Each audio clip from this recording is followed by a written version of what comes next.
Assalamualaikum warahmatullahi wabarakatuh. Bismillahirrahmanirrahim. Pertama-tama marilah kita panjatkan puja serta syukur kehadiran Allah Subhanahu wa taala yang mana pada siang hari ini kita masih diberikan nikmat kesehatan, kesempatan supaya kita dapat hadir di acara komunitas belajar guru SMP Negeri 6 Kota Bengkulu. Salawat beserta salam tak lupa kita sampaikan kepada baginda kita Nabi besar Muhammad SAW. Saya di sini selaku pembawa acara akan membacakan susunan acara. Yang pertama adalah pembukaan, yang kedua kata sambutan dari kepala sekolah, yang ketiga penyampaian materi tentang budaya positif yang nantinya akan disampaikan oleh Bapak Medi, yang keempat doa, yang kelima penutup. Bismillahirrahmanirrahim. Assalamualaikum warahmatullahi wabarakatuh. Yang saya hormati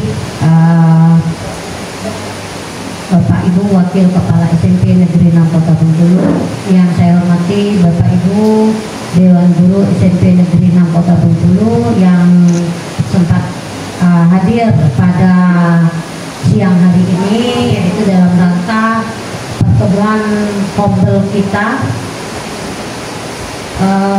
Pertama, yang paling utama, marilah tak bosan-bosannya kita selalu memanjatkan puji dan syukur kehadiran Allah Subhanahu wa taala yang mana berkat rahmat dan hidayahnya kita masih diberikannya kesehatan, kesempatan untuk berkumpul di laboratorium IPA kita ini, yaitu dalam rangka pertemuan komunitas belajar SMP Negeri 6 Kota Bengkulu. Pertama kali kami ucapkan terima kasih kepada Pak Medi Putra Kareka, yang mana Pak Medi ini akan berbagi praktik baik berbagi praktik baik di komunitas belajar kita. Saya selaku pembina komunitas belajar SMP Negeri 6 sangat berterima kasih kepada Pak Medi, karena Pak Medi bisa mengisi kegiatan komunitas kita ini yang berjudul Budaya Positif Sekolah. Ya, setelah Pak Medi memaparkan apa yang sedang dia ikuti sekarang, alhamdulillah Pak Medi ini adalah calon guru penggerak angkatan 11 ya. Angkatan 11, alhamdulillah SMP Negeri 6 ada yang ikut dalam calon guru penggerak. Jadi itu saja yang dapat saya sampaikan pada kesempatan siang hari ini. Lebih dan kurang saya mohon maaf, dan saya akhiri wabillahi taufiq wal hidayah. Wassalamualaikum warahmatullahi wabarakatuh. Cara yang ketiga, penyampaian materi tentang budaya positif sekolah, yang mana akan disampaikan oleh Bapak Medi. Pada Bapak Medi, saya persilakan. Oke, bismillahirrahmanirrahim. Assalamualaikum warahmatullahi wabarakatuh. Bapak Ibu sekalian, terima kasih banyak atas kehadirannya pada siang hari ini dalam kegiatan komunitas belajar kita dengan tema budaya positif sekolah. Nah, hari ini temanya adalah budaya positif sekolah. Nah, kemudian ini merupakan salah satu sesuatu yang harus saya sosialisasikan dan saya diseminasikan kepada rekan-rekan sejawat dari program guru penggerak angkatan 11 tentang budaya positif yang ada di sekolah. Karena ini kaitannya erat sekali dengan tujuan pembelajaran yang akan kita lakukan dan kita capai untuk murid-murid kita di sekolah di SMP Negeri 6 ini. Maka tidak perlu berlama-lama, kita langsung saja. Kita akan bahas satu-satu tentang budaya positif sekolah. Kita awali dengan pengertian pendidikan dulu. Jadi menurut filosofi Ki Hajar Dewantara, pendidikan itu adalah menuntun segala kekuatan kodrat yang ada pada anak-anak agar mereka dapat mencapai keselamatan dan kebahagiaan yang setinggi-tingginya, baik sebagai manusia maupun sebagai anggota masyarakat. Jadi ada kata sorotan di sini. Pendidikan adalah menuntun. Artinya kita guru-guru ini tugasnya adalah menuntun kodrat anak-anak kita ini. Mereka itu udah punya kodrat masing-masing. Ada yang dilahirkan dari keluarga seperti apa, dari latar belakang yang seperti apa juga.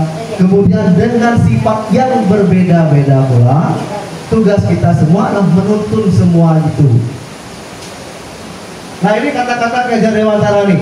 Pendidikan itu adalah menuntun, bukan menuntut. Bedain ya.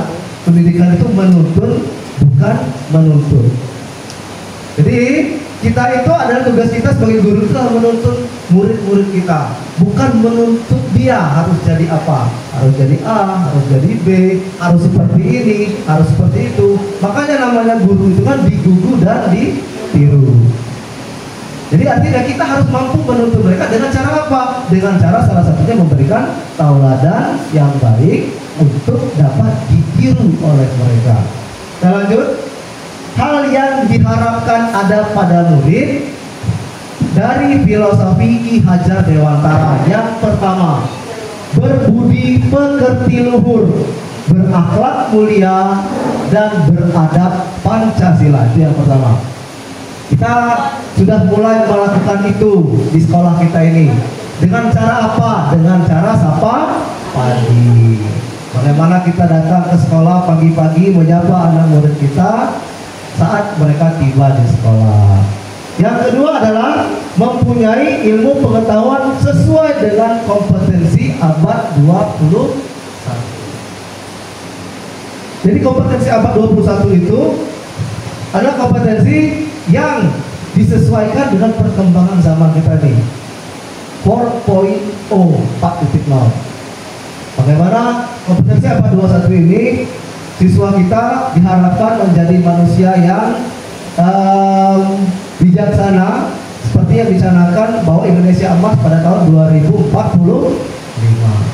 Selanjutnya, apa yang dimaksud dengan berbudi pekerti luhur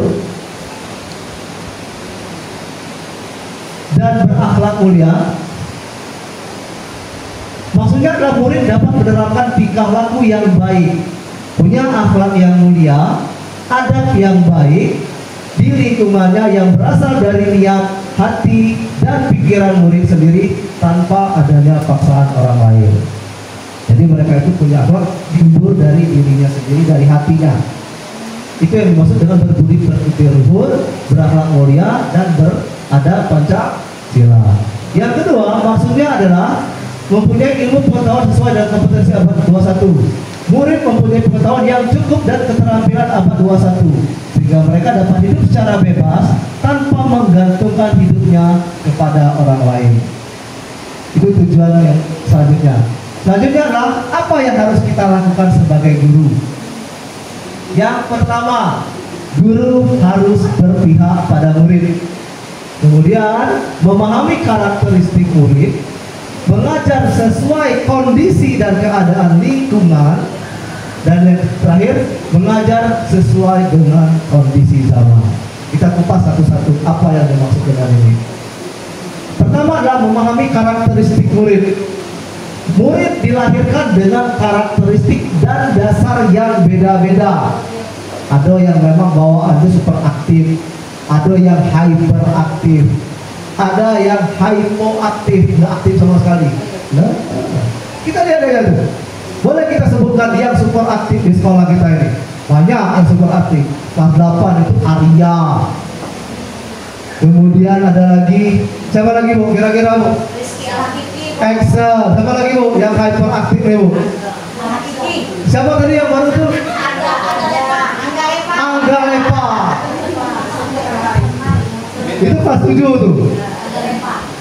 Masya Allah kan, dia itu adalah siswa-siswa dengan yang dilahirkan dengan karakteristik dan dasar yang berbeda-beda. Ada juga yang nggak aktif Bu. Boleh kita lihat tuh di kelas 9 itu. Tahu sama karisma? Karisma, Iri. Siapa lagi Bu? Bintang. Banyak kita tuh bisa bernilai sendiri loh. Bahwa anak-anak ini tidak punya karakter yang sama satu dengan yang lainnya. Pasti punya ciri khas yang berbeda-beda. Sehingga apa yang harus kita lakukan sebagai guru? Harus mengenal dan memahami setiap karakteristik individu yang siswa kita miliki. Bisa kita kenal dengan cara memandang langsung, mengenalnya lebih jauh, kadang berinteraksi dengan cara berngobrol. Kita bisa paham karakter siswa kita. Itu hal yang paling utama yang harus dilakukan oleh guru, memahami karakteristik murid. Selanjutnya adalah mengajar sesuai dengan lingkungan. Oh, saya ada terlepas satu tadi. Guru harus berpihak pada murid, saya lepas tadi. Memahami karakteristik murid. Selanjutnya adalah mengajar sesuai dengan kondisi lingkungan. Maksudnya adalah lingkungan belajar murid di Indonesia ini beragam, Bu. Ada yang mulai yang lingkungannya di pantai, ada yang lingkungannya pegunungan. Kalau kita ini dekat mana lingkungan kita, Bu? Dekat pasar. Maka dari itu, apa maksudnya pembelajaran yang sesuai dengan lingkungan? Maka dari itu, guru harus mempunyai guru harus mampu memanfaatkan potensi lingkungan pasar kita ini dan menjadikannya sebagai sumber belajar bagi siswa, agar siswa yang hidup di lingkungan ini mencintai lingkungan sekitarnya ini, dapat dijadikan lingkungan pasarnya ini sebagai salah satu sumber belajar bagi mereka. Banyak yang bisa kita lakukan. Contoh, kalau kami matematika itu ada namanya pelajaran aritmatika sosial. Itu matematika yang berhubungan dengan kehidupan sosial. Ada jual beli, untung rugi, diskon, kemudian bruto, neto, tara. Kita bisa memanfaatkan itu, apalagi kita dekat lingkungan pasar. Saya pernah mencoba pembelajaran itu di kelas dengan menyuruh siswa itu bawa jajanan saat pelajaran aritmatika sosial. Jadi bawa jajanan, mereka memperhatikan bungkus jajanan itu, tertulis di bungkus itu netonya berapa. Maksud neto itu apa? Isinya itu berapa gram. Artinya kita sudah memanfaatkan apa yang mereka sering temui sehari-hari. Boleh dengan misalnya pembelajaran lain atau yang lain, interaksi atau tata cara dalam bergaul di pasar seperti apa, bisa kita manfaatkan keadaan lingkungan tersebut. Selanjutnya adalah mengajar sesuai kondisi zaman. Artinya adalah murid kita ini lahir di zaman yang jauh berbeda dengan kita, Bu. Baik, kita dulu lahir di zaman yang lampunya masih lampu minyak, yang malam belajar hidung kita hitam. Kalau ada yang di dusun tuh pakai stroking, lampu stroking yang main aja ini, pagi-pagi apa namanya itu bungkusnya mati ya, apa namanya itu? Kaosnya lala hitam. Tiap sore pasti saya itu sampai pagi. Sedangkan anak-anak kita yang kita ajar sekarang ini zamannya udah jauh beda dengan kita itu. Nggak ada lagi yang seperti itu. Bahkan mereka udah kenal dengan Android sekarang ini. Balik ke rumah lah megang HP dari umur 2 tahun. Baru lahir lah megang HP. Lah tahu nonton, lah tahu scroll. Jempolnya lah tahu, lah lincah dari kita. Yang orang tuanya masih tangan goyang itu lah. Itu artinya apa?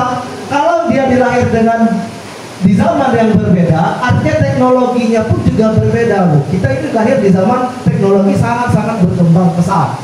Oleh karena itu, sebagai seorang pendidik, guru itu harus mampu memanfaatkan teknologi yang ada di sekitar dan mengintegrasikannya ke dalam pembelajaran di kelas sebagai media pembelajaran yang menarik semangat belajar murid.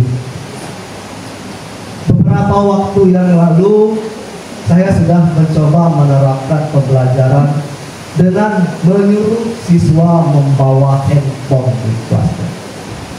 Jadi kemarin itu saya masuk di kelas pas kemarin di kelas 9D dan di kelas 7A supaya siswa itu enggak main HP. Sebelum ke 9D itu saya jam pertama, maka dari itu mereka bawa langsung digunakan sampai istirahat pertama selesai. Setelah Setelah istirahat pertama, HP-nya saya tahan.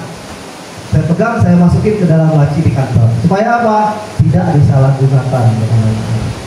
Takut kita lah, banyak kasus. Kalau anak-anak kita ini kan belum tahu tuh norma-norma dalam normanya. Maksudnya norma-norma atau peraturan-peraturan dalam menggunakan media sosial atau menggunakan smartphone itu dengan cara yang bijaksana.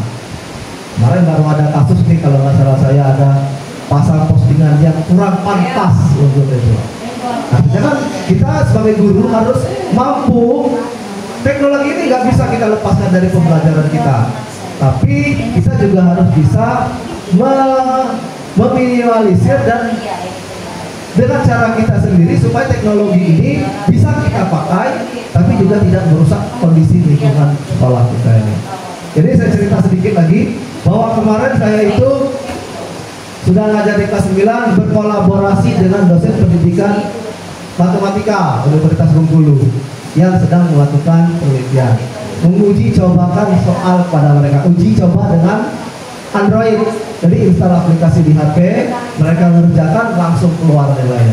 Materinya pun disiapkan. Jadi anak-anak itu di sebuah sumber belajar di kita disuruh baca dulu, memahami materi, kemudian ujian. Sudah ada di situ. Di kelas 7A kemarin juga seperti itu. HP-nya saya tahan, saya minta tolong kemarin sama Ibu Meli. Bu, minta tolong pagi-pagi tahan dulu HP-nya, simpan. Takutnya main di dalam kelas. Pas jam pelajaran saya udah mulai, saya ambil, saya bagikan lagi. Mereka ngerjain soal dengan cara cari sumber sendiri lewat Google. Saya suruh kayak gitu kemarin.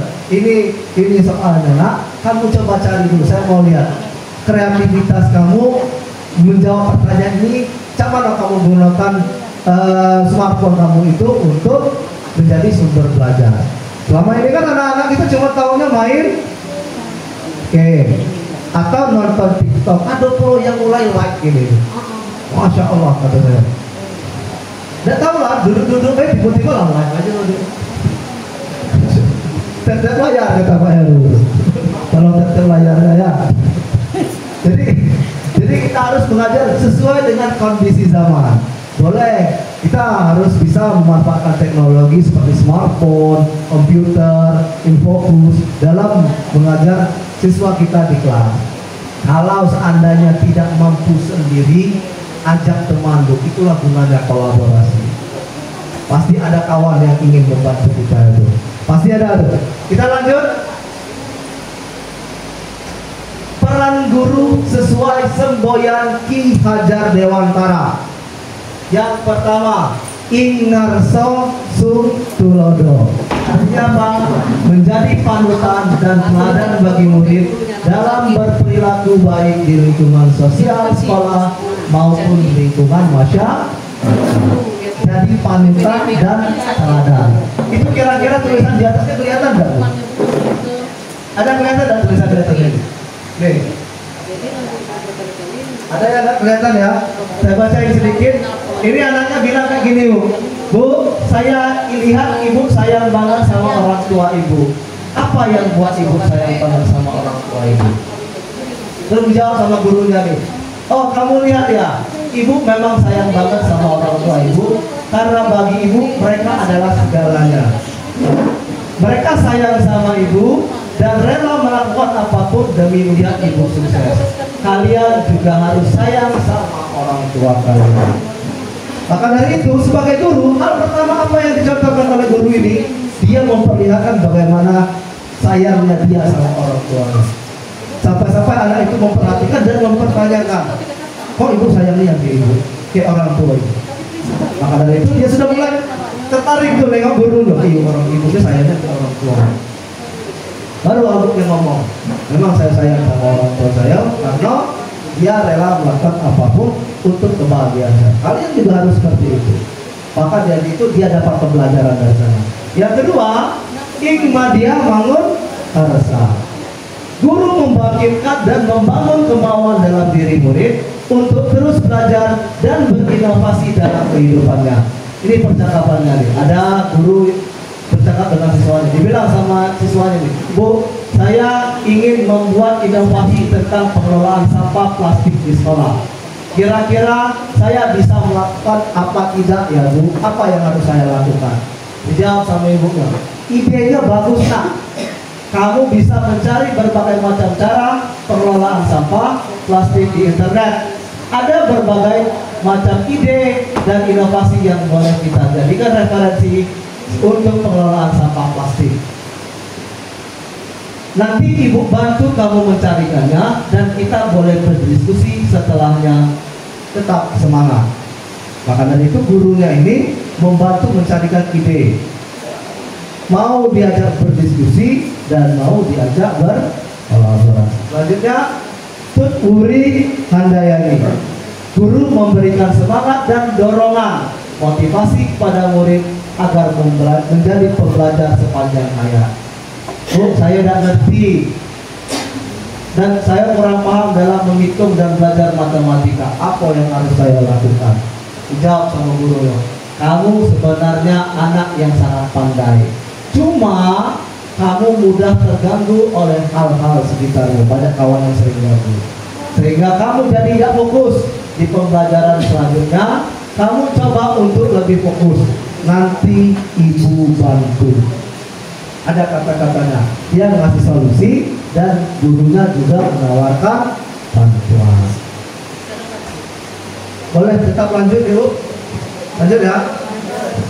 Nah, kita selesaikan. Kita lanjut. Mau nih, sekarang kita caranya nih mewujudkan pendidikan sesuai filosofi KHD tadi. Filosofinya jelas, pendidikan berpihak pada murid dan pendidikan yang menuntun, bukan menuntun. Maka satu cara untuk mewujudkan pendidikan yang sesuai dengan filosofi Ki Hajar Dewantara adalah dengan menerapkan budaya positif di sekolah. Apa itu budaya positif di sekolah? Kita bahas satu-satu. Tapi saya nengok kanan, itu putar. Saya terlalu sakit. Kita coba dulu tengok kiri. Lanjut. Pengertian budaya positif di sekolah. Ini kita mulai dari pengertiannya dulu. Budaya positif itu adalah sebuah nilai kebajikan yang menjadi keyakinan ke sekolah dan pada akhirnya menjadi karakter atau ciri khas dari sebuah sekolah. Kita bahas dulu nih tentang ciri khas dari sekolah IT. IT itu punya budaya yang bagus. Apa kaitannya budaya Islami yang diterapkan di sana? Dia punya ciri khas di sana. Contohnya apa? Muridnya pertama jilbabnya lebar. Itu ciri khas siswa IT. Panjang, ya kan? Panjang jilbabnya. Termasuk dari gurunya. Lagi yang perempuan. Yang laki-lakinya juga seperti itu. Yang laki-lakinya bercelana panjang, berpakaian rapi dan santun. Itu ciri-ciri dari sekolah IT. Itu termasuk budaya positif yang sudah mereka jadikan sebagai identitas atau ciri khas dari mereka sekolah IT itu. Sekolah IT ini panjangannya apa? Islam Terpadu. Sekolah Islam Terpadu. Nah, kira-kira kita di SMP 6 ini punya ciri khas apa kira-kira? Jadi ciri khasnya ini kalau bisa jangan yang konotasinya negatif ya Bu ya. Konotasinya yang positif, yang bisa kita banggakan keluar tuh kira-kira. Maka dari itu kita harus tahu potensi yang kita miliki apa, yang bisa kita jadikan identitas bersama sebagai ciri khas dari SMP Negeri 6. Ini masih cari-cari. Pertama, kita unggul dari segi orang-orang apa? Pramuka. Boleh tuh kita jadikan ciri khas. Tapi bukan pramukanya yang kita ambil. Apa skill dalam pramuka itu yang bisa kita kedepankan dari ciri khas sekolah kita? Misalnya pramuka ini disiplin, misalnya kayak gitu. Atau mandiri. Jadi maksud saya bisa kita jadikan itu sebagai identitas dan bisa kita budayakan di sekolah kita ini. Kita lanjut ke memahami dan menerapkan konsep-konsep budaya positif. Ada beberapa pemahaman yang perlu kita kupas satu-satu tentang budaya positif. Yang pertama adalah disiplin positif. Kedua adalah memahami motivasi perilaku manusia, memahami posisi kontrol restitusi, memahami konsep keyakinan kelas, dan memahami tahapan segitiga restitusi. Mungkin dari ibu ini ada beberapa yang masih bingung dengan istilah-istilah restitusi dan lain-lain. Nanti kita bahas satu-satu. Yang pertama itu tentang disiplin positif. Oh ya, saya lupa. Saya belum menyiapkan, ini pembelajaran untuk saya pribadi, saya belum menyiapkan ice breaking. Saya dari tadi bingung mau ice breaking apa, suruh joget-joget siang dulu. Jadi kalau seandainya capek, kira-kira ya. Jadi saya lupa menyiapkan ice breaking. Jadi kalau nunggu ice breaking, tidak ada. Aku lagi pop ice, saya jadikan dulu gitu. Ice pop itu tidak ada. Kita lanjut, disiplin positif dulu kita bahas. Disiplin positif adalah suatu cara membentuk sikap mandiri anak dan memunculkan motivasi dari dalam dirinya agar berperilaku berdasarkan nilai-nilai kebajikan. Jadi intinya adalah membentuk sikap mandiri, ada sikap mandiri siswa kita, dan memunculkan motivasi dari dalam dirinya supaya berperilaku berdasarkan nilai-nilai. Nanti kita bahas ada kaitannya dengan perilaku siswa kita. Kemudian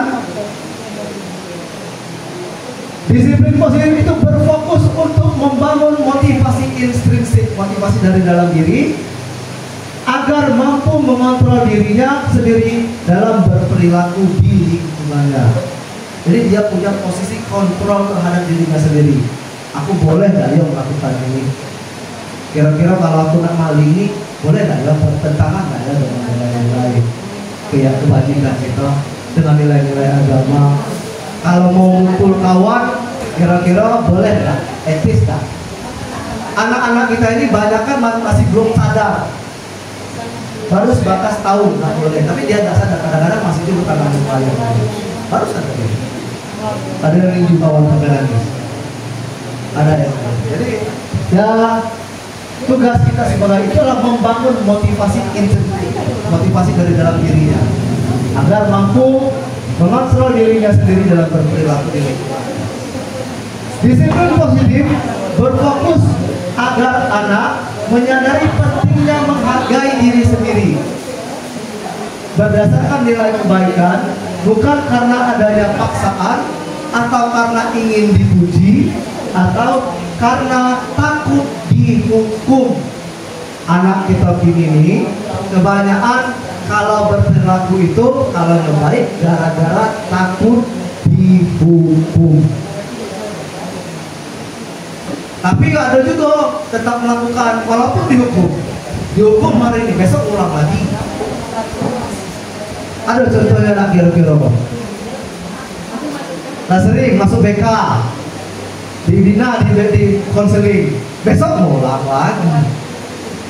Siapa kira-kira Bu Ira? Mungkin si itu tadi ada ya yang barusan tadi dipanggil ya, dipanggil tahu-tahu ngangkut di mana? Di kantin, dicari sama kawan. Oke kita lanjut. Jadi dia itu berperilaku karena menghargai dirinya sendiri, bukan karena takut dipaksa atau dipuji atau takut dihukum. Selanjutnya adalah nilai-nilai kebajikan nih atau keyakinan kelas. Jadi kita perlu tahu nih. Contohnya gini Bu, Ibu kalau di lampu merah berhenti pas lampu merah, berhenti tidak kira-kira? Kecuali kalau lampu oren, harusnya oren itu kan hati-hati kan.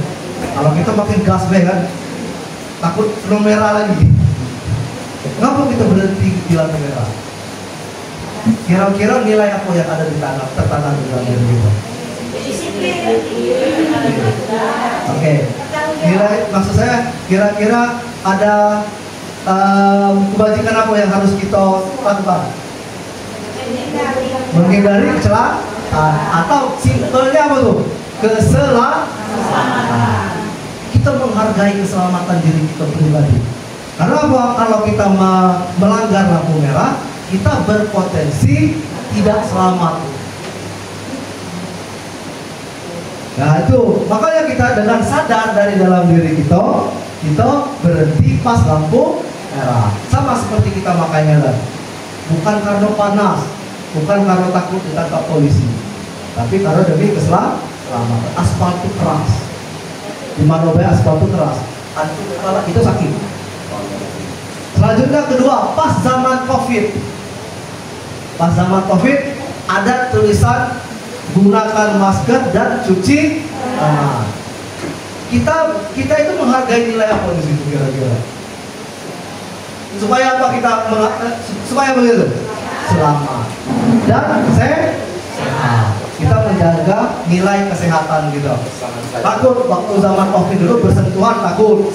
Tidak kayak gini. Baca aja salaman we. Ngomong salam kayak gini dulu. Ngomong pakai masker. Apa takut menularkan, takut kita sendiri tertular dengan virus COVID-19. Karena kita sadar secara penuh kita menjaga nilai kesehatan kita sendiri. Itu yang perlu kita tanamkan ke murid kita. Supaya mereka itu kalau berperilaku itu sadar, oh ini boleh kita dilakukan. Oh ini nggak boleh, kamu menghargai dirinya sendiri. Kalau aku melakukan, aku jadi sendiri. Kita bahas tentang nilai kebajikan. Ini banyak nih nilai kebajikan dalam kelas ini. Ada cipta Tuhan dan ciptaannya, mandiri dan tanggung jawab. Ini nilai kebajikan universal ini nilai yang kita sepakati sama-sama dari zaman dahulu dan kita yakini ini. Pertama itu cipta Tuhan, yakin kita sama cipta Tuhan dan ciptaannya ini. Kemandirian tanggung jawab, kejujuran, hormat dan santun, dermawan, suka menolong, gotong royong, percaya diri, kepemimpinan dan keadilan, baik dan rendah hati, toleransi, kedamaian dan kasihan. Ada lagi keterampilan sikap, dapat dipercaya atau amanah. Kemudian saya dan kelihatan pendengar yang aktif, tidak merendahkan orang lain, memberikan yang terbaik dari diri. Ada juga petunjuk hidup, penalaran. Ada beriman, profil pelajar pancasila beriman, mandiri, bernalar kritis, berkepentingan global, bergotong royong, kreatif, rasa hormat, integritas, kemudian mandiri, menghargai, antusias, empati, keingintahuan, dan banyak lagi nilai-nilai kebajikan yang tidak bisa kita sebutkan satu persatu, tapi kita yakini. Sama seperti kita datang ke sekolah saat jam mengajar, itu kita menghargai diri kita sendiri sebagai pendidik untuk menanamkan atau menjalankan nilai tanggung jawab terhadap diri kita sebagai pendidik. Makanya kita dengan sadar datang ke sekolah, ngajar, masuk kelas. Karena kita itu udah melakukannya tanpa sadar, kita udah yakin tanggung jawab aku sebagai guru. Datang tepat waktu berarti aku ini disiplin. Artinya kita itu menanamkan di diri kita sendiri tanpa kita sadari kita melakukan itu. Kita telah melakukan nilai-nilai kebajikan yang kita yakini dari dulu. Siswa kita, apakah sudah seperti itu atau belum? Suruh piket, kira-kira banyak dan yang masih datang siang. Kira-kira sudah mengut sampah apa belum? Ada yang belum. Karena kenapa? Dia belum sadar dari dirinya sendiri nilai tanggung jawab terhadap lingkungan.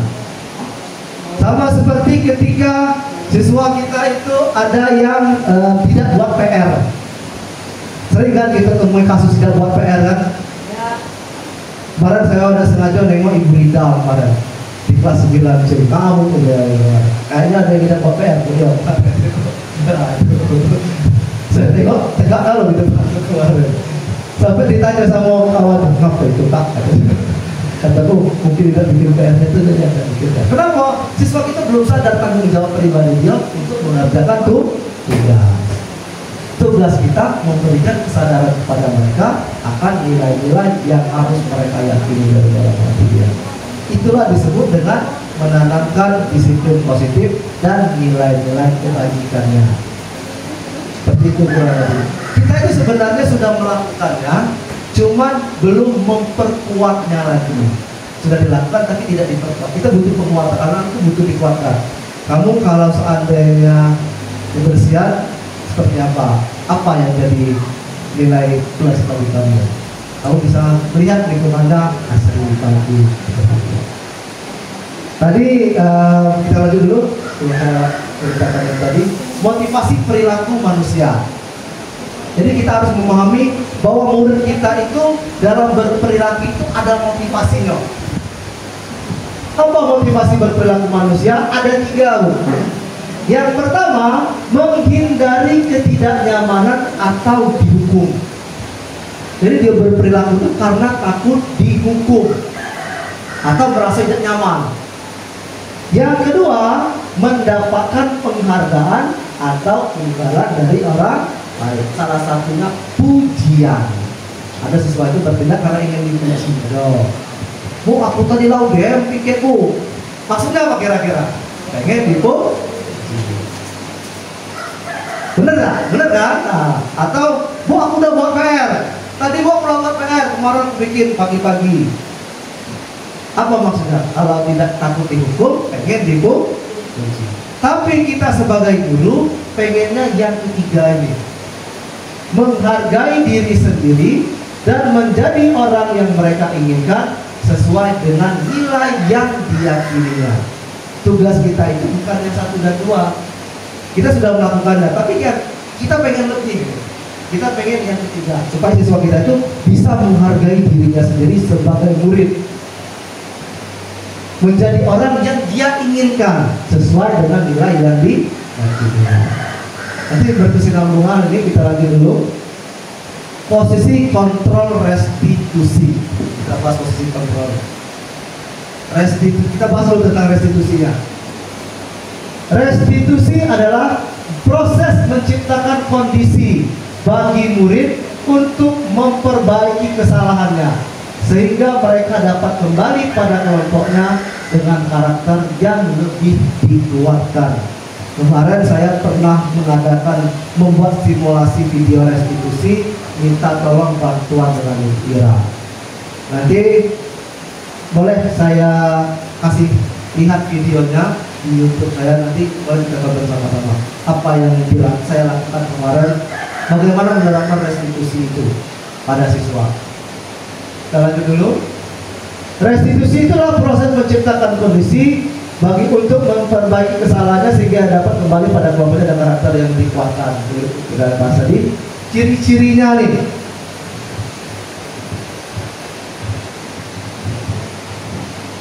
Nih ada yang kelihatan? Nah ya. Yang pertama, bukan menebus restitusi, bukan menebus kesalahan, tapi belajar dari kesalahan. Yang kedua, restitusi memperbaiki hubungan murid dengan dirinya dan orang lain. Yang ketiga, restitusi merupakan tawaran, bukan paksaan. Yang keempat, restitusi menuntun untuk melihat ke dalam diri. Restitusi mencari kebutuhan dasar yang mendasari tindakan. Fokus pada penguatan karakter dan solusi, menguatkan dan mengembalikan murid yang salah pada kelompoknya. Nanti kita bahas lebih lanjut apa itu tentang restitusi. Kita lanjut dulu. 5 posisi kontrol guru dalam restitusi. Coba kita setelah baca ini, kita coba bercermin dulu, refleksi ke diri kita sendiri. Kita ada di posisi mana? Pertama, posisi penghukum. Kedua, pembuat rasa bersalah. ketiga teman, keempat pemantau, kelima adalah manajer. Kita bahas satu-satu. Pertama, penghukum. Guru menggunakan hukuman fisik atau verbal dengan suara yang keras dan lantang, membentak murid dan berupaya menekan sistem di sekolah agar lebih ketat lagi. Contoh perkataan guru kepada muridnya, awas, patuhi aturan yang ada. Kedua, kamu selalu aja bikin salah. Yang ketiga, kamu terus saja bikin salah dan terus aja bangkang. Banyak lagi kecaan-kecaan ya. Ini cuma 3 saja yang saya ambil. Ini posisi guru sebagai penghukum. Apa ciri-ciri hukuman itu? Ciri-ciri hukuman itu dia spontanitas sifatnya, Bu. Jadi ketika anak buat salah tuh tanpa memperdulikan peraturan, misalnya nggak buat PR, ngapain, tiba-tiba dihukum spontanitas. Apa seperti itu? Itu namanya hukuman. Dia spontanitas dilakukan tanpa perencanaan. Itu disebut dengan hukuman. Beda dengan konsekuensi. Beda ya, hukuman dengan konsekuensi. Contohnya gini, kalau seandainya nanti nih, saya sebelumnya tamam nih, kalau seandainya anak nggak bikin PR, disuruh lari keliling lapangan, itu hukuman atau konsekuensi? Hukuman atau konsekuensi? Hukuman, karena spontanitas sifatnya dan tidak ada hubungannya dengan buat PR. Dia tidak buat PR, tapi kamu disuruh olahraga keliling lapangan. Lalu bagaimana ada disebut dengan konsekuensi? Anak tidak buat PR, disuruh nyatat perjanjian 100 kali di buku. Besok saya bikin PR, besok saya bikin PR, besok saya bikin PR, sampai 100 kali. Itu disebut dengan konsekuensi. Relate sama kerjaannya. Dia nggak bikin tugas nulis PR, disuruh sebagai konsekuensinya nulis 100 kali di buku. Jadi itu disebut dengan konsekuensi, beda dengan hukuman. Kemudian posisi yang kedua adalah pembuat rasa bersalah, di mana guru biasanya suaranya lembut, menggunakan keheningan yang membuat anak tidak nyaman, merasa bersalah, rendah diri dan tidak berharga karena mengecewakan orang yang disayangi. Contoh kalimat gurunya, ibu kecewa dengan kamu, nak. Saya kecewa sama kamu. Itu membuat rasa bersalah. Yang kedua, kalau seandainya perbuatan kamu ini diketahui orang tua kamu, cak mana kamu. Jadi suaranya lembut, ditelangkan, tapi menekankan kepada anak supaya dia berpikir dan merasa bersalah terhadap apa yang diperbuatnya. Yang ketiga, posisi yang jadi perilaku ini, bentar ada keterangan selanjutnya. Perilaku kontrol negatif ini menciptakan perilaku kontrol negatif dan menciptakan murid dengan identitas gagal.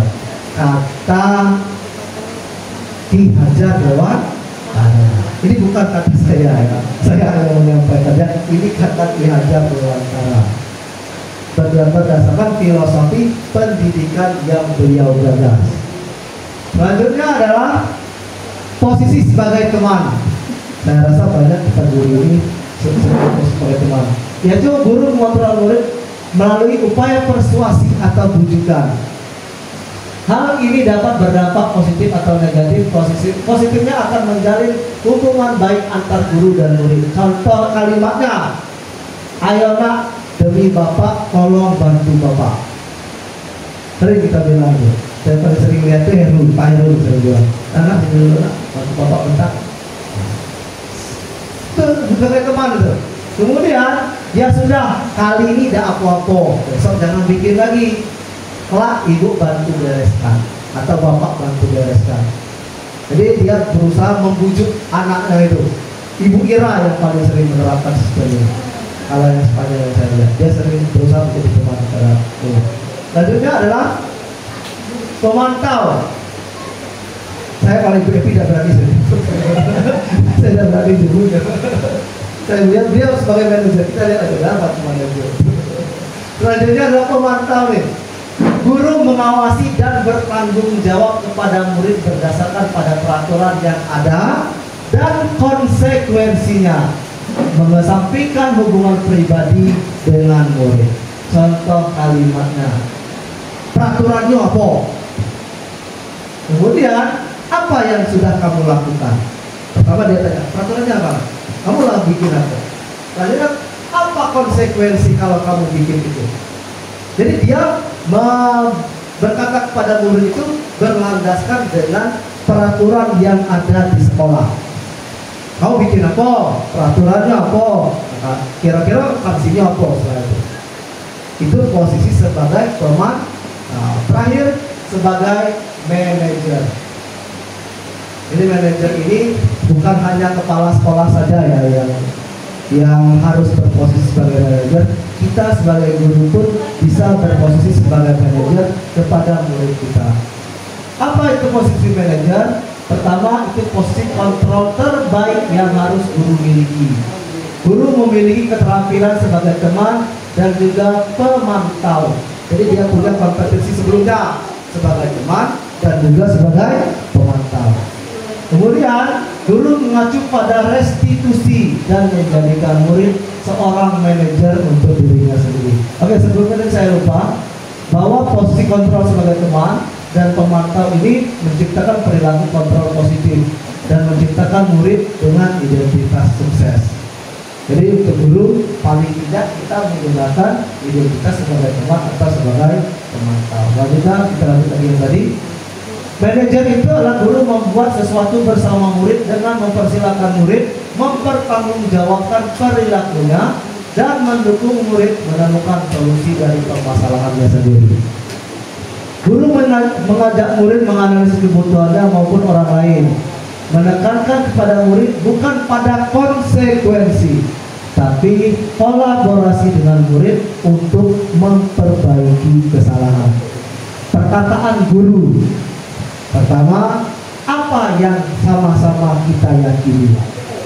Kedua, apa yang sudah kamu yakini. Apakah kamu meyakini yang kita yakini itu? Pertama kita bahas, kamu dan kita kemarin sepakatnya meyakini apa? Kamu yakin nggak dalam kesepakatan kita kemarin?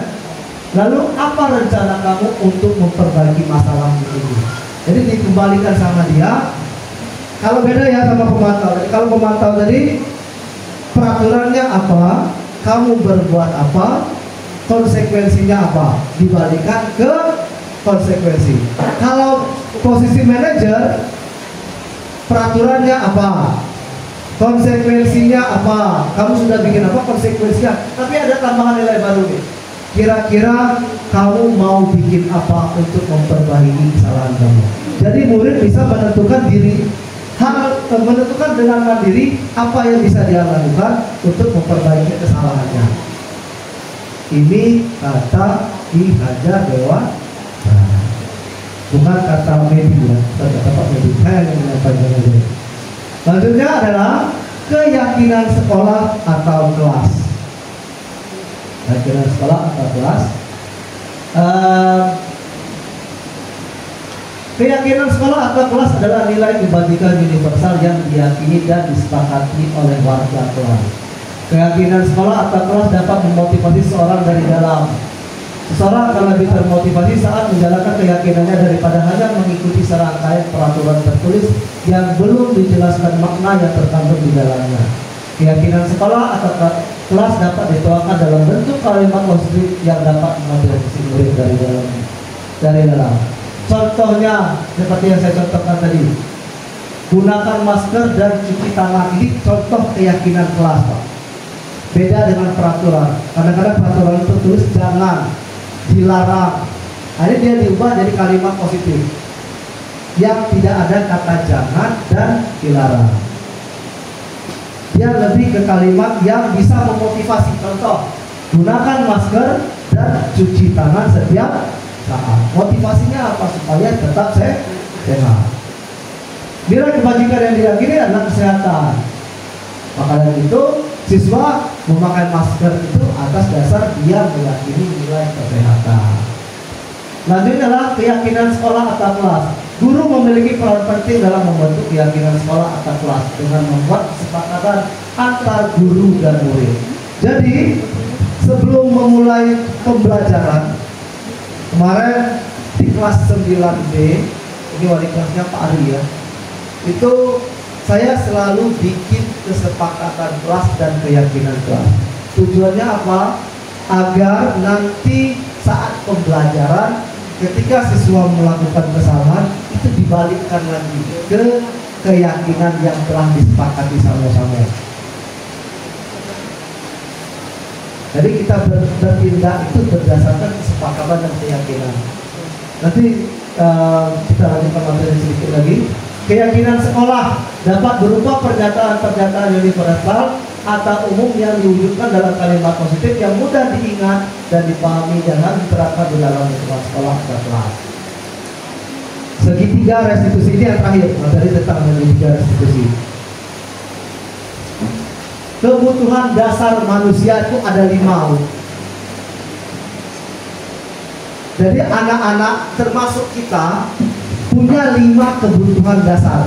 Pertama, survival, kebutuhan bertahan hidup. Kedua, kesenangan. Ketiga, penguasaan. Keempat, cinta dan kasih sayang. Kelima, kebebasan. Jadi berdasarkan kebutuhan dasar ini, seandainya nih ada anak-anak yang hobi, bukan hobi ya, ada anak-anak kemarin kita punya kasus siswa kelas 7 yang ngambil makanan kawannya. Jadi kawannya saja dia mintai ke makan. Ada akan pada kasus sekolah. Kira-kira dari kebutuhan 5 kebutuhan ini, dia berusaha memenuhi kebutuhan yang mana?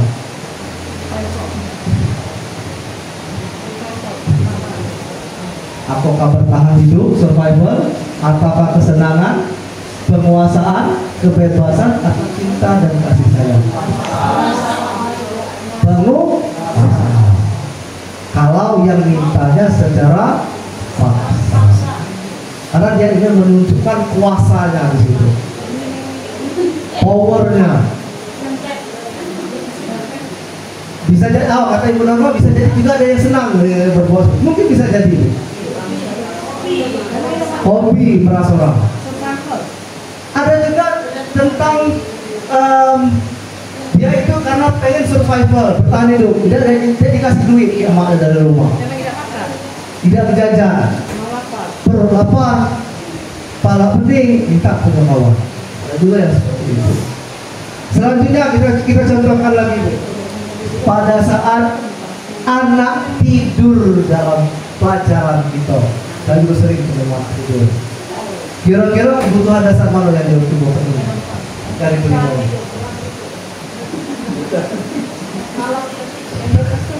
Apa yang dia coba penuhi? Apa survival, bertahan hidup, coba bertahan hidup atau ngantuk ya? Saking ngantuk ya? Apa? Kesenangan. Apa dia kesenangan? Coba lah satu. Apa? Kesenangan. Boleh. Apa? Ya, tidak menikmati tidurnya. Oke, kata Ibu Dewi tadi dia sedang baik tidur, menikmati tidurnya. Jadi tidur itu adalah suatu kesenangan bagi dia. Mungkin ada lagi Bu, kira-kira Bu yang bisa menyampaikan. Kira-kira dia sedang memenuhi kebutuhan dasar apa? Kalau anak tidur.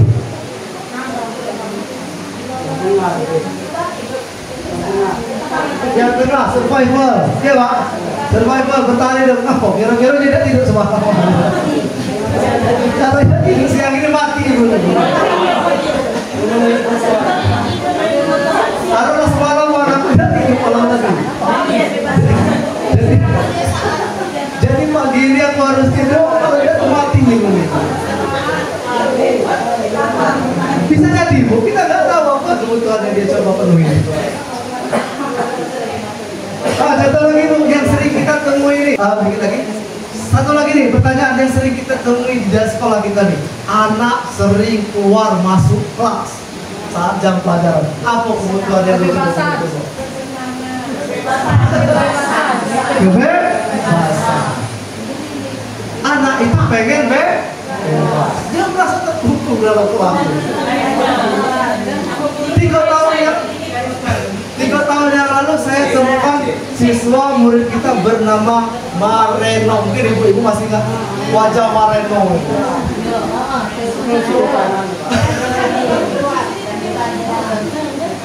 Itu dia setiap jam pelajaran siapa baik ya, siapa baik gurunya dia keluar tuh. Keluarnya coba kamu. Oh iya, sebentar jalan dia nengok kelas lain sejuk-sejuk. Tiba-tiba pas lagi dia coba menutupi kesenangan. Dia senang keliling-keliling. Dalam filosofi Ki Hajar Dewantara, hal seperti ini bukan kita tuntut harus tetap dalam kelas, tapi kita tuntun pembelajarannya mengikuti cara dia ini. Kalau dia mau di dalam kelas, mungkin aja dia ini punya gaya belajar kinestetik yang tidak pacak diam. Ada anak-anak tertentu itu yang belajarnya tidak bisa duduk. Kalau kini saya lihat itu tahu 9D namanya Stephen kan? Itu dia minta tuh. Otaknya cerdas kalau dalam pelajaran matematika. Saya nggak tahu kalau pelajaran lain. Tapi kelemahannya, kalau kita nganggap kelemahannya itu satu, tidak bisa diam. Padahal itu bukan kelemahan dalam filosofi Ki Hajar Dewantara. Itu adalah kelebihan yang harus mampu kita optimalkan. Berarti dalam apa namanya itu teori gaya belajar, dia punya gaya belajar kinestetik. Dia belajar tapi dia butuh gerakan. Dia tidak baca duduk kayak mikir, itu tidak baca. Dia butuh kayak gini, butuh lari. Satu lagi kata si Ibu Rina, Gading kelas 7A. Ada di Sulan. Dia tahu dia. Tapi mungkin itulah gaya belajarnya yang harus kita pahami. Itu yang harus kita pahami, bahwa setiap perilaku anak itu dia berdasarkan kebutuhan dasarnya ini. Maka dari itu kalau kita mengatasi anak-anak itu tanya dia itu mau ngapain sebenarnya. Kemarin saya sudah coba kita diskusi sama Ibu Mira, kita bahas seperti apa lagi kalau dulu. Ini tahapan segitiga restitusi, menstabilkan identitas, validasi tindakan yang salah, menanyakan keyakinan. 3 tahapannya Bu. Menstabilkan identitas, validasi tindakan yang salah, menanyakan keyakinan dirinya. Sebenarnya dalam pertemuan kali ini mungkin di pertemuan selanjutnya ya Bu, mungkin boleh kita nanti via daring saja. Saya itu punya keinginan bahwa peraturan sekolah kita ini diubah menjadi keyakinan sekolah, atau bukan diubah maksudnya, apa namanya itu? Bukan berubah Bu ya, tapi diperjelas dalam bentuk keyakinan sekolah. Dan itu mungkin saya juga minta dukungan dari Ibu Sekretariat Nasional Kepala Sekolah, bahwa itu ditempelkan di dalam kelas masing-masing. Jadi bukan peraturan kelas namanya keyakinan kelas. Contohnya, kalau seandainya tadi kasus dilarang keluar masuk saat jam pelajaran, itu diganti dalam bentuk kalimat positif, keyakinan kelas. Apa kalimatnya? Begini, kalimatnya adalah minta izin saat ingin keluar kelas. Bukan karena dilarang keluar masuk kelas, tapi diganti minta izin kepada guru saat keluar kelas. Karena dia sering keluar masuk kelas, dibilang keluar kelas hanya untuk kebutuhan penting. Apa kebutuhan penting kalau keluar? Boleh keluarlah. Kalau tidak ada kebutuhan penting, tidak usah keluar. Jadi larangan kata-kata dilarang, tidak boleh, itu diubah jadi kalimat positif. Misal lagi ada anak kita yang tidak bikin PR, kan dilarang tidak bikin PR, dilarang tidak membuat tugas. Kira-kira apa kalimat yang pas kita gunakan? Kerjakan tugas dengan baik. Atau boleh juga bertanggung jawab dengan tugas yang diberi. Jadi kalau seandainya sewaktu-waktu anak kita itu tidak bikin PR, kita boleh tanyakan, kemarin kita bikin kesepakatan apa? Coba kamu lihat lagi. Kalau kamu tidak bikin PR ini, kamu sudah melanggar kesepakatan yang mana? Dia lihat catatannya. Oh, kesepakatan tentang bertanggung jawab dengan tugas yang diberi. Artinya dia sudah melakukan kesepakatan. Boleh kita lagi besoknya, kira-kira apa solusi kamu karena kamu sudah melanggar. Dia yang nanti menentukan apa konsekuensi dari dia sendiri. Bukan kita yang menentukan. Balikkan ke dia. Kira-kira orang pikir apa? Jadi ada kemarin Pak Bu, kisah tentang guru yang saya dapat cerita bagus ini. Guru yang siswanya itu disuruh merapikan rambut dan rapi-rapi. Kita kan banyak juga tuh. Besok gunting rambut ya, besok belum. Besoknya lagi ditanya lagi belum juga. Besok ditemui lagi, kan belum gunting rambut. Dan belum, akhirnya besoknya belum lagi. Akhirnya apa? Akhirnya kita gunting di sekolah.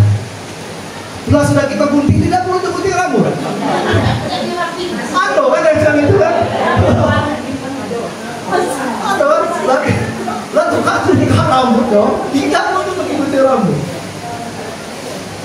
Jadi kira-kira apa dari tindakan kita itu yang salah? Apa yang bikin dia tidak mengindahkan tindakan gitu?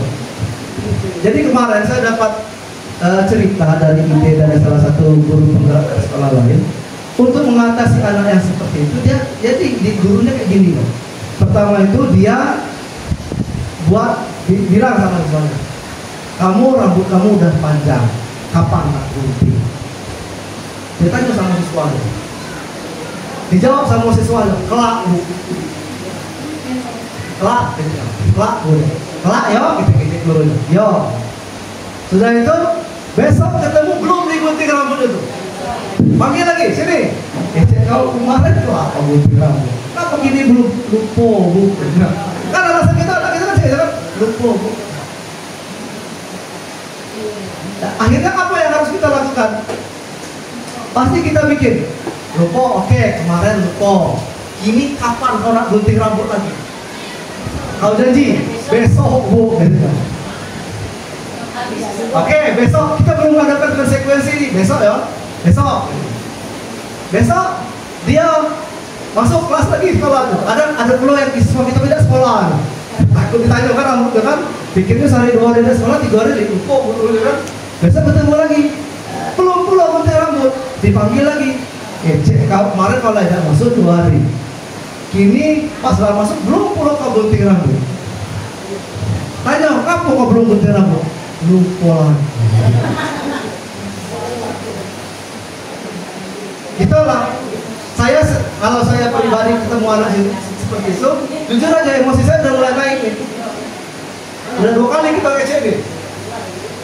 Apa yang dilakukan gurunya? Oke, lupa. Kini kau tulis di sini. Buat perjanjian. Kau tulis dengan tangan dengan keinginan kau sendiri. Kau kapan nak potong rambut? Jadi disuruh siswanya nulis.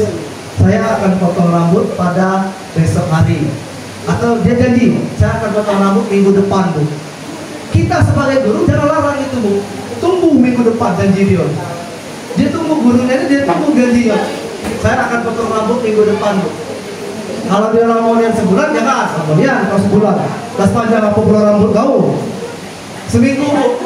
Minggu depan ibu boleh periksa lagi. Buat surat keterangan dia tanda tangan di situ. Minggu depan ketemu lagi, belum juga dipotong. Wah sudah, cak mana ini?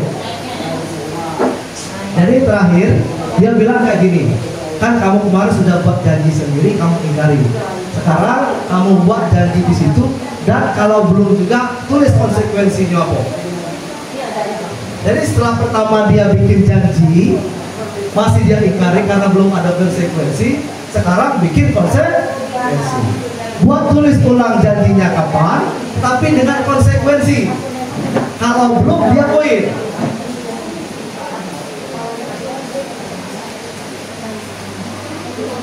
Misal kalau dia belum, ditulis kalau belum saya bersedia guru motong rambut saya. Dia tulis, terus kita tekankan di sana tuh. Oke, kamu yang janji ya, kalau kamu belum potong, kamu rambutnya saya yang potong. Tapi ingat nih, kata ibu nih, kata gurunya ingat. Tapi ingat, saya motong tidak kayak tukang cukur. Saya tidak ada keterampilan motong. Jadi kalau saya yang motong, kau terima resikonya.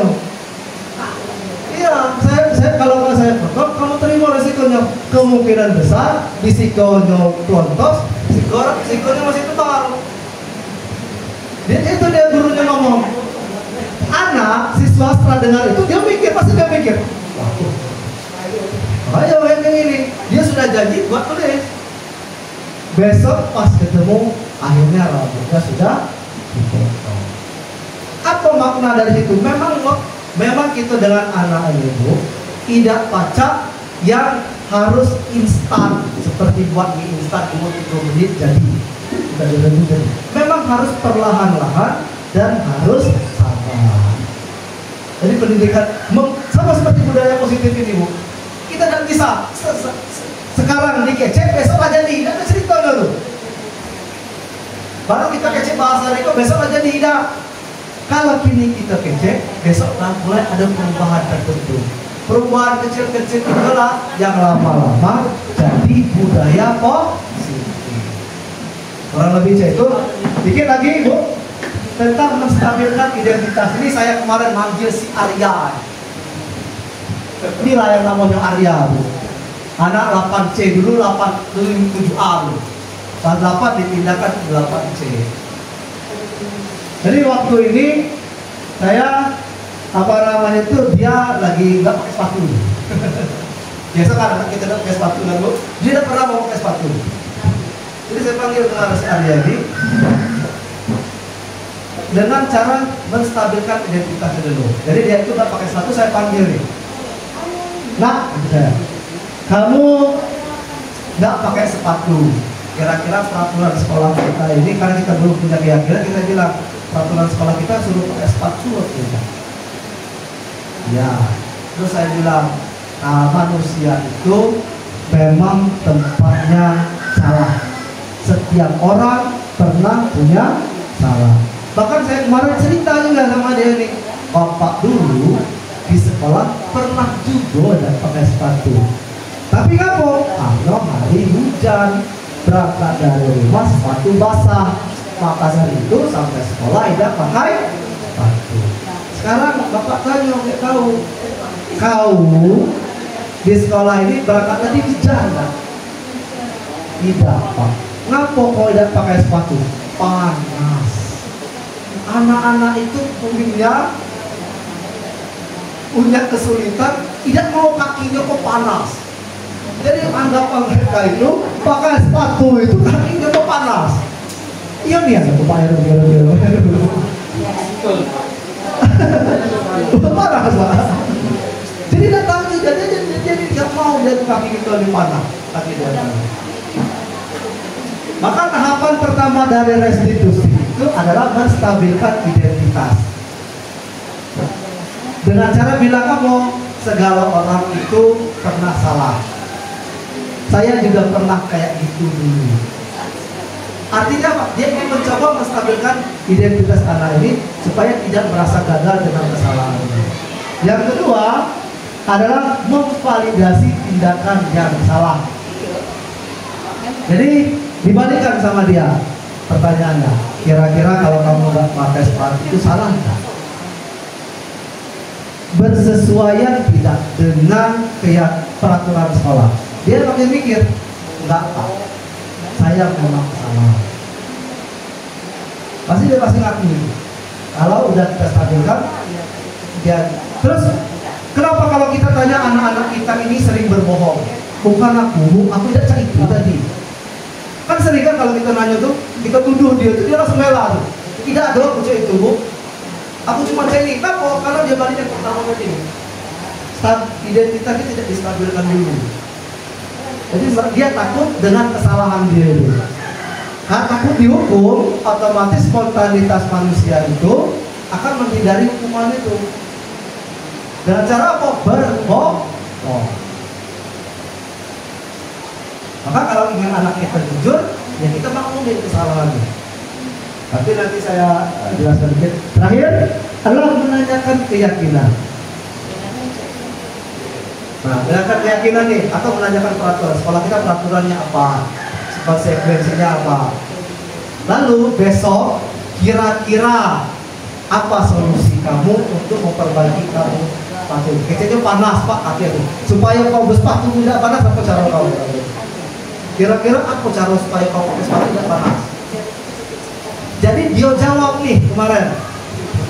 Tapi saya tengok tadi masih gitu. Jadi dia jawab nih kemarin. Kecil jawab, Pak, saya lepas sepatu pas dalam kelas saya, Pak. Kalau nggak keluar kelas, dia pakai lagi. Kalau anak itu kan keluar masuk kelas ada sepatu tuh lah, dikir tuh lah. Tapi dia udah punya solusi dari dia kemarin. Dia bilang kan mau saya pakai, kalau seandainya panas dalam kelas saya apa? Kalau keluar saya pasti pakai sepatu. Dia bilang kayak gitu. Kita sebagai guru hargai janji dia.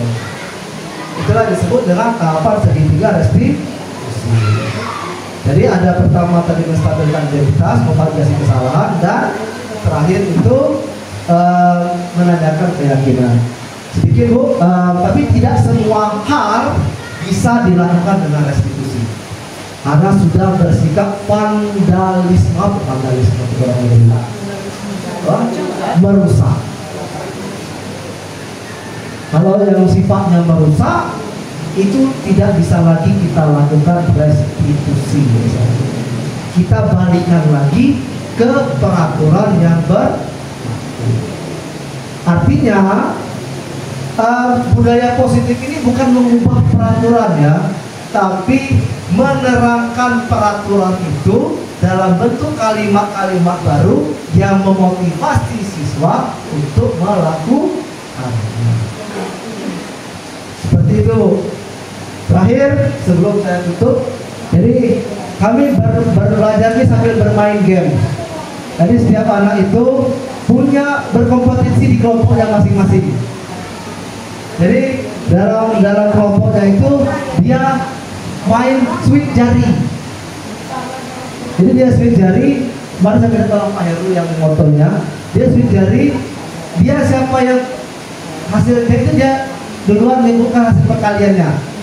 Contoh sama si Kalista sama si Felinda itu, dia sweep tuh. Satu jari aja, satu menunjuk 5, satu menunjuk 3. Siapa yang paling cepat jawab 10? Berapa? 5 kali 3 berapa? 5. Siapa yang paling cepat nyebutnya yang menang? Itu kemarin. Kemudian di dalam kelompoknya ini apa yang saya lakukan? Suruh mereka menentukan pakai main, pakai jari. Kelima-limanya itu pakai jari, keluarkan jarinya. Kamu ke sana dikali, kamu ke sana ditambah, kamu ke sana dikurang.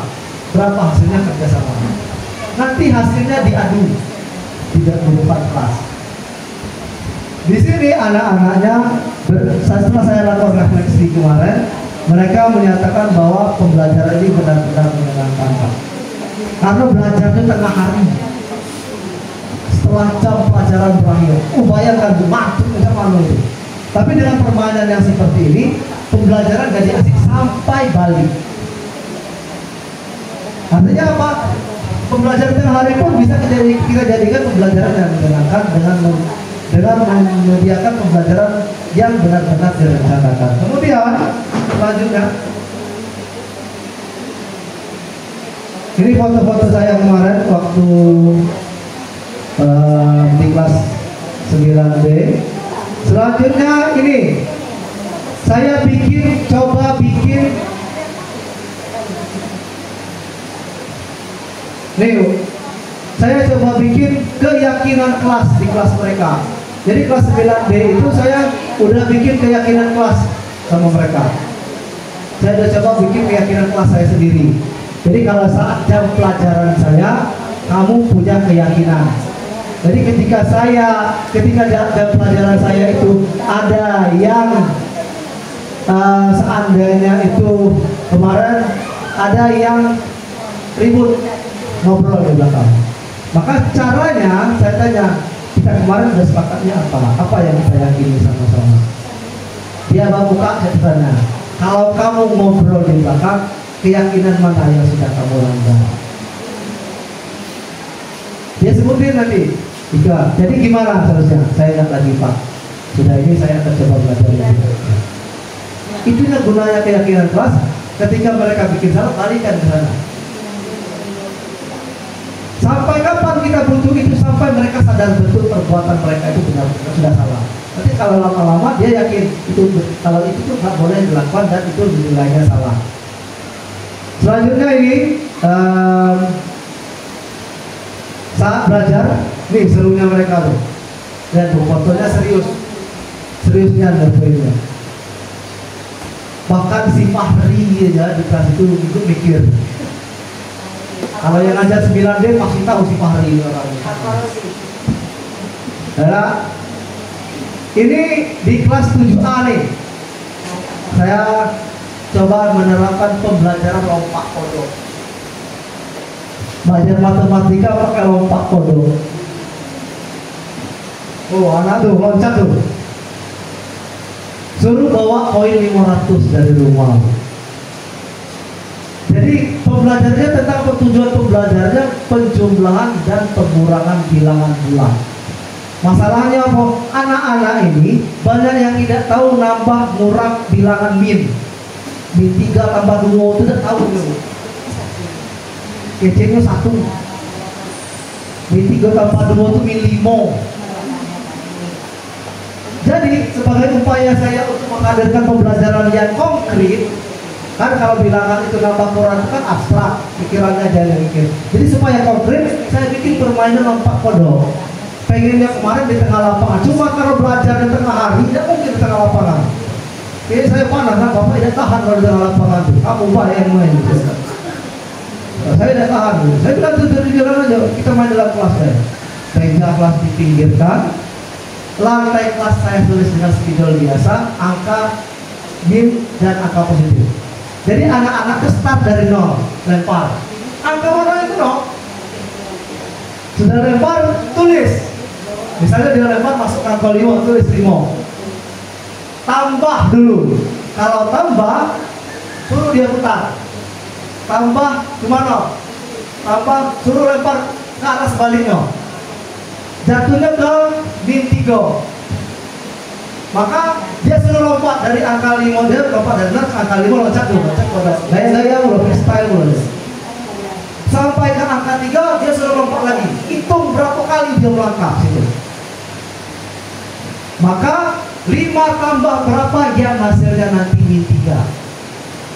Maka dia hitung, ternyata 5 tambah min 8. Hasilnya min 3. Kenapa min 8? Karena dia meloncat ke arah sebaliknya. Jadi tadi meloncat karena dia ditambah dengan angka min, putar ya. Tuh. Terakhir, ini yang saya sampaikan tadi. Ini saya apa namanya itu bicara dengan Ririn dan juga bicara dengan Arya. Ini yang tadi saya bilang fotonya tadi. Ini kemarin benar-benar baru saya terapkan. Saya minta tolong Ibu Meli yang bantu kemarin. Anak-anak bawa HP, anak-anak ngerjakan tugas pakai HP. Jadi kita coba anak-anak itu mandiri mencari sumber belajar dengan cara memanfaatkan ketersediaan fasilitasnya sendiri. Bagaimana caranya menyelesaikan masalah dengan dirinya sendiri. kasih soal pecahan kemarin. Suruh cari jawabannya di internet. Banyak rupanya anak itu tidak tahu. 5/2 ditambah 3/4 tidak tahu ngerti, dia cari di YouTube. Dapat di YouTube rupanya 5/2 kali 3/4 salinnya yang itu. Hasilnya kan beda, tapi itulah yang harus kita tahu. Ternyata anak kita ini belum bisa memanfaatkan sumber belajar yang ada. Tahunya cuma WA, main Mobile Legends, PUBG, sama FF. Pacak. Jadi sebagai seorang guru, sekali lagi sebelum saya tutup, kita wajib menularkan budaya positif di sekolah kita ini. Pertama dari disiplin positif, kemudian dari membuat keyakinan kelas, keyakinan sekolah kita. Terakhir, menerapkan segitiga restitusi sebagai salah satu pilihan untuk menyelesaikan permasalahan. Jadi saya kemarin bilang bahwa anak-anak seperti Angga Leva yang sifatnya bukan vandalisme, Bapak Ibu ya. Sifatnya itu kenakalan anak-anak biasa seperti berkelahi, ribut, sering keluar masuk kelas, tidak bikin tugas. Bolehlah kita upayakan dengan cara restitusi. Maka dari itu kita berusaha sebagai guru itu pertama adalah agar kita itu bisa motivasi diri kita itu untuk membuat perubahan kecil-kecil kepada guru kita. Tapi ya itu tadi, kita juga manusia, pasti ada masanya kita emosi, ada masanya kita capek. Tapi jangan jadikan hal itu sebagai penghalang kita untuk terus berbuat baik pada guru kita. Hal-hal kecil yang bisa kita perbaiki itu akan berdampak besar bagi mereka. Maka dari itu kita wajib menanamkan budaya positif di sekolah kita ini. Sekali lagi pada wali kelas mungkin bisa kita bikinkan keyakinan kelas di kelasnya masing-masing dan kita tempelkan di kelas kita itu sebagai wujud budaya positif kita dalam berperilaku di sekolah. Mungkin kepada ibu serta juga bisa bikin keyakinan sekolah dan ditempelkan di satu tempat di sekolah kita ini nanti. Apa keyakinan sekolah kita? Supaya bisa dibaca anak-anak dan dijadikan keyakinan bagi mereka. Mungkin itu saja Bapak Ibu yang bisa saya sampaikan. Saya ucapkan terima kasih banyak kepada Bapak Ibu semuanya karena sudah menyempatkan diri hadir dan meluangkan waktu untuk hadir dalam kegiatan komunitas belajar kita ini untuk supaya sama-sama menerapkan budaya positif di sekolah yang kita cintai. Ini untuk segera berikan kepada guru. Apabila dari penyampaian saya tadi ada yang tidak tepat atau ada yang salah, saya ucapkan permohonan maaf yang sebesar-besarnya dan kepada Allah saya ucapkan ampun yang sebanyak-banyaknya. Akhir kata, saya tutup penjelasan hari ini dengan sebuah kata-kata bijak bahwa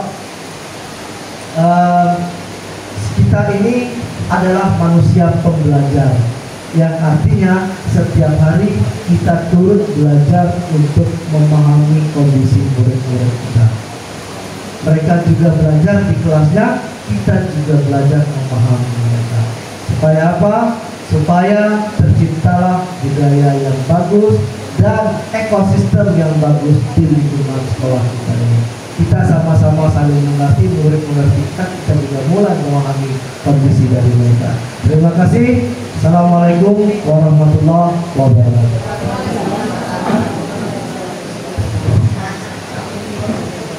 Waalaikumsalam warahmatullahi wabarakatuh. Terima kasih pada Pak Medi sebagai pemateri. Semoga apa yang dipaparkan bermanfaat untuk semua. Acara yang keempat adalah doa yang mana akan dipimpin oleh Bapak Yusir SPDI pada Bapak Khairi Muhammad. Akan gantung ya.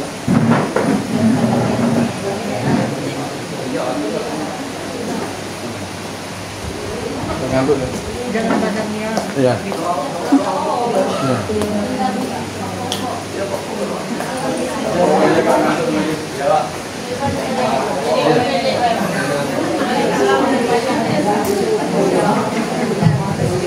Bismillahirrahmanirrahim. Assalamualaikum warahmatullahi wabarakatuh. Mari Bapak Ibu guru hebat kita berdoa dulu ya. Alhamdulillah kita telah mengakhiri kita pada sore hari ini. Mari kita membaca umum kitab Al-Fatihah. Alhamdulillahirabbil alamin. Iyyaka na'budu wa iyyaka nasta'in. Ihdinas siratal mustaqim. Siratal ladzina an'amta 'alaihim ghairil maghdubi 'alaihim waladdallin. A'udzu billahi minasy syaithanir rajim. Bismillahirrahmanirrahim. Alhamdulillahirabbil alamin. Allahumma shalli ala Muhammad wa ala ali Muhammad. Alhamdulillahirabbil alamin. Hamdas sakirin hamdan hamidin hamdan naimin. Hamdan yuwafi ni'amahu wa yukafi mazidah.